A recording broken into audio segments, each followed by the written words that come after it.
From translation, ISV International Standard Version. This 90th day of the year. Today we are reading passages 1 Samuel 15 to 17. 1 Samuel chapter 15, verses 1 to 35. Samuel also said to Saul, "The Lord sent me to anoint you as king over his people Israel. Now listen to the words of the Lord. This is what the Lord of the armies says. I will repay what Amalek did to Israel when he opposed him on the way while he was coming up from Egypt. Now go and attack the Amalekites. Completely destroy all that they have, and don't spare them. Instead, put to death both man and woman, child and infant, ox and sheep, camel and donkey." So Saul gathered the army together and mustered them at Telaim, 200,000 foot soldiers and 10,000 men of Judah. Saul went to the city of Amalek and set up an ambush in the wadi. Saul said to the Kenites, "Go away, leave the Amalekites, lest I destroy you along with them. For you showed kindness to all the Israelites when they came up from Egypt." So the Kenites left from among the Amalekites. Saul defeated the Amalekites from Havilah all the way to Shur, which is in front of Egypt. He captured Agag, king of the Amalekites, alive, but he completely destroyed all the rest of the people with the edge of the sword. Saul and the army spared Agag and also the best of the sheep, the cattle, the fatlings, the lambs, and all that was good, and they were not willing to destroy them. But everything that was despised and worthless they destroyed completely. Then the word of the Lord came to Samuel, "I regret that I have made Saul king, because he has turned away from following me and has not carried out my commands." Samuel became angry and cried out to the Lord all night. Early in the morning Samuel got up to meet Saul, but someone told Samuel, "Saul has gone to Carmel, where he has set up a monument for himself." Then he turned and went down to Gilgal. When Samuel reached him, Saul said, "May the Lord bless you. I have carried out the Lord's commands." But Samuel said, "What then is this bleating of the sheep in my ears and the lowing of the cattle that I hear?" Saul replied, "The soldiers brought them from the Amalekites. They spared the best of the sheep and cattle to sacrifice to the Lord your God, but the rest we have completely destroyed." Then Samuel said to Saul, "Stop, let me tell you what the Lord said to me last night." "Tell me," Saul replied. Samuel said, "Although you were once small in your own eyes, didn't you become the head of the tribes of Israel? And didn't the Lord anoint you as king over Israel? The Lord sent you on a mission and said, 'Go, destroy the sinful Amalekites. Fight against them until you have destroyed them.' Why then did you not obey the Lord? Why did you rush on the plunder and do what was evil in the Lord's eyes?" But Saul replied to Samuel, "I did obey the Lord.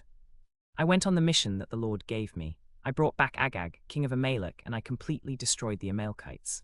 But the soldiers took from the plunder some of the sheep and cattle, the best of what was to be destroyed, to sacrifice to the Lord your God at Gilgal." Then Samuel said, "Does the Lord take pleasure in burnt offerings and sacrifices as much as in obeying the Lord? To obey is better than sacrifice. To pay attention is better than the fat of rams. For rebellion is like the sin of divination, and presumption is like wickedness and idolatry.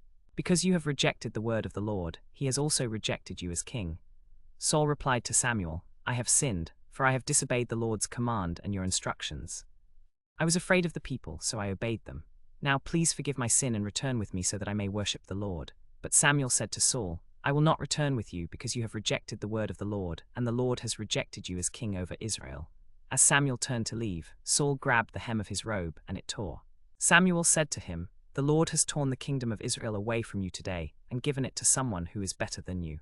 And the glory of Israel will not lie or change his mind, for he is not a human being who changes his mind." Saul replied, "I have sinned. But please honor me now before the elders of my people and before Israel. Return with me, and I will worship the Lord your God." So Samuel turned and went back to follow Saul, and Saul worshipped the Lord. Then Samuel said, "Bring me Agag, king of the Amalekites." Agag came to him cheerfully, thinking, "Surely the bitterness of death is past." But Samuel said, "As your sword has made women childless, so your mother will be childless among women." Then Samuel cut Agag to pieces before the Lord at Gilgal. Samuel then went to Ramah, and Saul went up to his home at Gibeah of Saul. Until the day Samuel died, he did not go to see Saul again, though Samuel mourned for Saul. But the Lord regretted that he had made Saul king over Israel. 1 Samuel chapter 16, verses 1 to 23. The Lord said to Samuel, "How long will you mourn for Saul, since I have rejected him as king over Israel? Fill your horn with oil and go. I am sending you to Jesse of Bethlehem because I have chosen one of his sons to be king."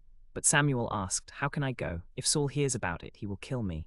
The Lord said, "Take a heifer with you and say, 'I have come to sacrifice to the Lord.' Invite Jesse to the sacrifice, and I will show you what you are to do. You are to anoint for me the one I indicate." Samuel did what the Lord said. When he came to Bethlehem, the elders of the city came trembling to meet him and asked, "Do you come in peace?" Samuel replied, "Yes, I have come to sacrifice to the Lord." "Consecrate yourselves and come with me to the sacrifice." Then he consecrated Jesse and his sons and invited them to the sacrifice. When they arrived, Samuel looked at Eliab and thought, "Surely the Lord's anointed is here before him." But the Lord said to Samuel, "Do not consider his appearance or his height, for I have rejected him." The Lord does not look at the things people look at. People look at the outward appearance, but the Lord looks at the heart. Then Jesse called Abinadab and had him pass in front of Samuel. But Samuel said, "The Lord has not chosen this one either." Then Jesse had Shammah pass by, but Samuel said, "The Lord has not chosen this one either." Jesse had 7 of his sons pass in front of Samuel, but Samuel said to him, "The Lord has not chosen any of these." Then Samuel asked Jesse, "Are these all the sons you have?" "There's still the youngest," Jesse answered, "but he is tending the sheep." Samuel said, "Send for him.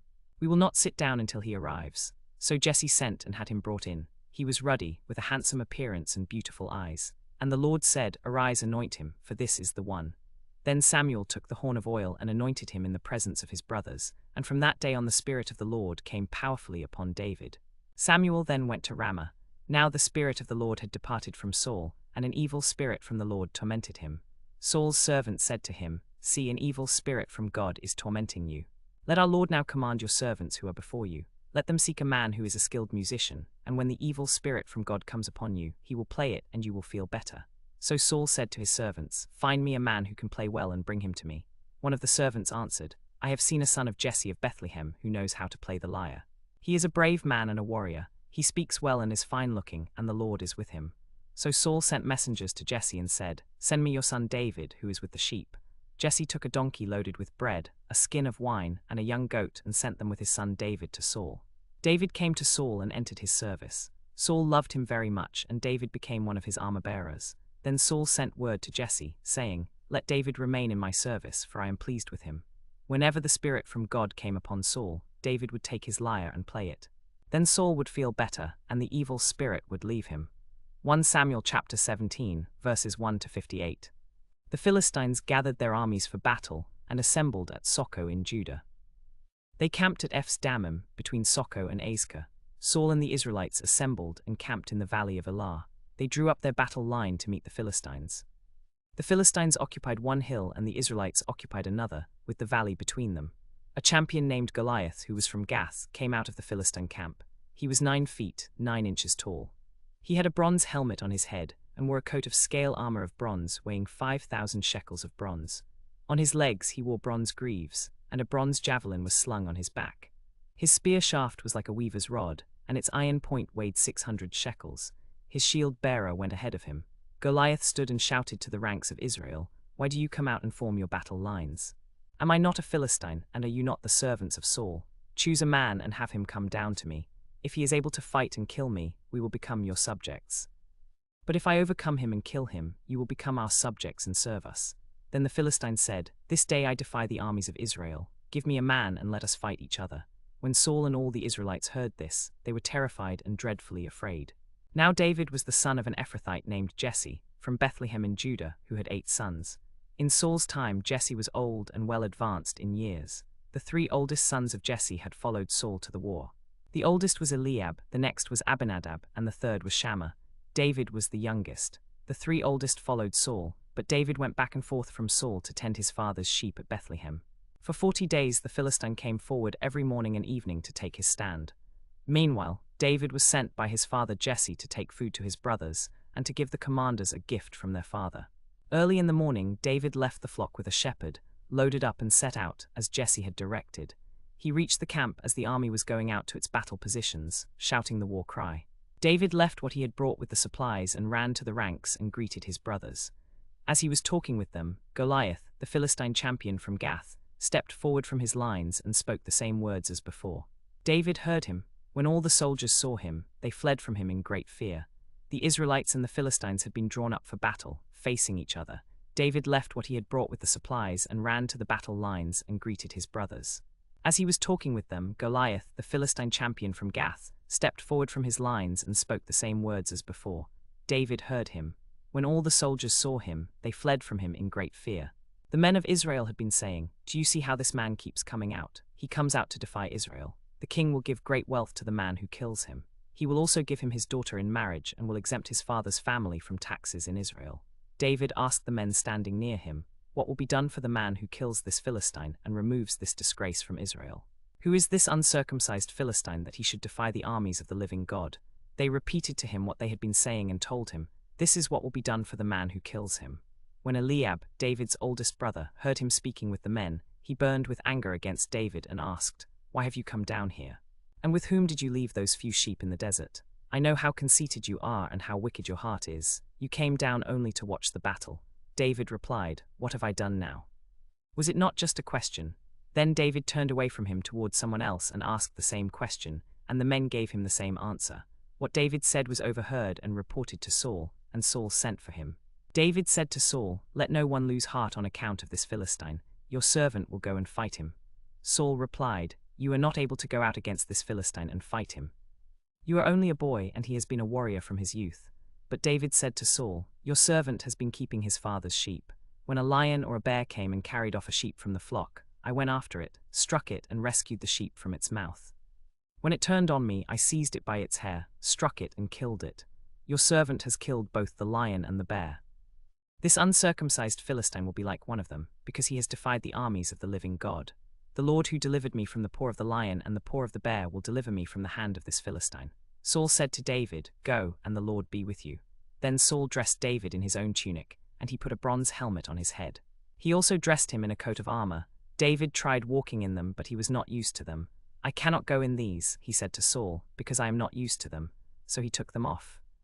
Then he took his staff in his hand, chose 5 smooth stones from the stream, put them in the pouch of his shepherd's bag, and with his sling in his hand, approached the Philistine. Meanwhile, the Philistine, with his shield bearer in front of him, kept coming closer to David. He looked David over and saw that he was only a boy, ruddy and handsome, and he despised him. The Philistine said to David, "Am I a dog that you come at me with sticks?" And the Philistine cursed David by his gods. "Come here," he said, "and I'll give your flesh to the birds and the wild animals." David said to the Philistine, "You come against me with sword and spear and javelin, but I come against you in the name of the Lord of hosts, the God of the armies of Israel, whom you have defied. This day the Lord will deliver you into my hands, and I'll strike you down and cut off your head. Today I will give the carcasses of the Philistine army to the birds and the wild animals, so that all the world may know that there is a God in Israel. All those gathered here will know that it is not by sword or spear that the Lord saves, for the battle is the Lord's, and he will give you into our hands." As the Philistine moved closer to attack him, David ran quickly toward the battle line to meet him. Reaching into his bag and taking out a stone, he slung it and struck the Philistine on the forehead. The stone sank into his forehead, and he fell face down on the ground. So David triumphed over the Philistine with a sling and a stone. Without a sword in his hand, he struck down the Philistine and killed him. David ran and stood over him. He took hold of the Philistine's sword and drew it from the scabbard. After he killed him, he cut off his head with the sword. When the Philistines saw that their hero was dead, they turned and ran. The men of Israel and Judah surged forward with a shout and pursued the Philistines to the entrance of Gath and to the gates of Ekron. Their dead were strewn along the Shaaraim road all the way to Gath and Ekron. Then the Israelites returned from chasing the Philistines and plundered their camp. David took the Philistine's head and brought it to Jerusalem, but he put the Philistines' weapons in his own tent. As Saul watched David going out to meet the Philistine, he said to Abner, commander of the army, "Abner, whose son is that young man?" Abner replied, "As surely as you live, O king, I don't know." The king said, "Find out whose son the young man who is from Bethlehem is."